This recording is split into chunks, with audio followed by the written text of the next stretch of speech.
గర్భాలయంలో మల్లేశ్వర స్వామి నిష్కల మూర్తిగా తేజరిల్లుతాడు.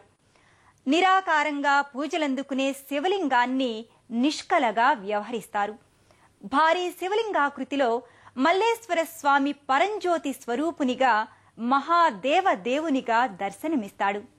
స్వామి గర్భాలయానికి ఇరువైపులా నందుడు, మహాకాలుడు ద్వారపాలకులుగా ఉంటారు.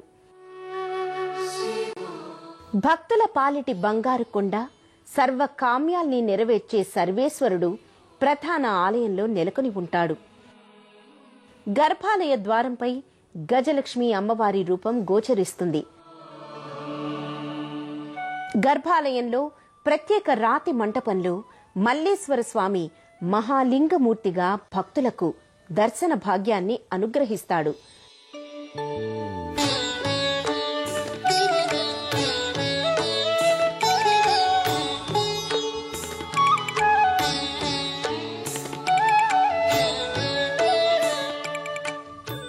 మల్లన్న స్వామి సౌందర్యాన్ని తిలకించడానికి 2 కళ్ళు చాలవంటే అతిశయోక్తి కాదు.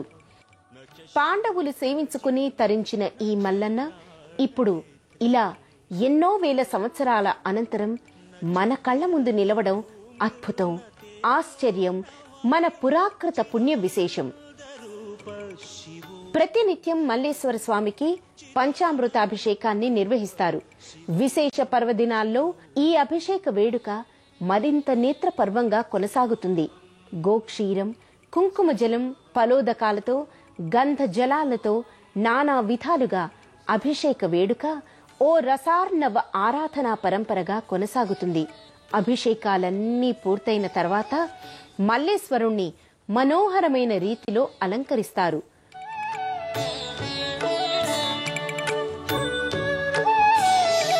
न च प्राणसंज्ञो न वै पञ्चवायुः न वा सप्तधातुर्न वा पञ्चकोशाः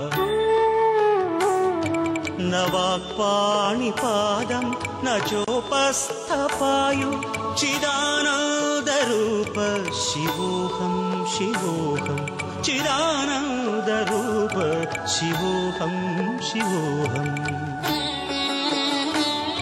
शिवोऽहं शिवोऽहं शिवोऽहं शिवोऽहम्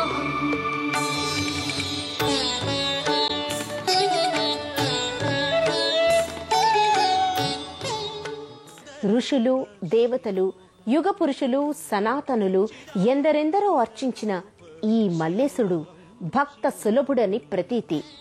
అర్జునుడు తపస్సు చేసి శివుణ్ణి మెప్పించి ఇక్కడే శివానుగ్రహం పొంది పాశుపతాస్త్రం సాధించాడని ప్రతీతి.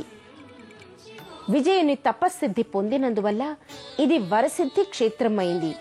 విజయుడు విజయం పొందిన స్థలి కాబట్టి ఈ క్షేత్రం విజయవాడ అయిందనేది క్షేత్ర ప్రాశస్త్య కథనం.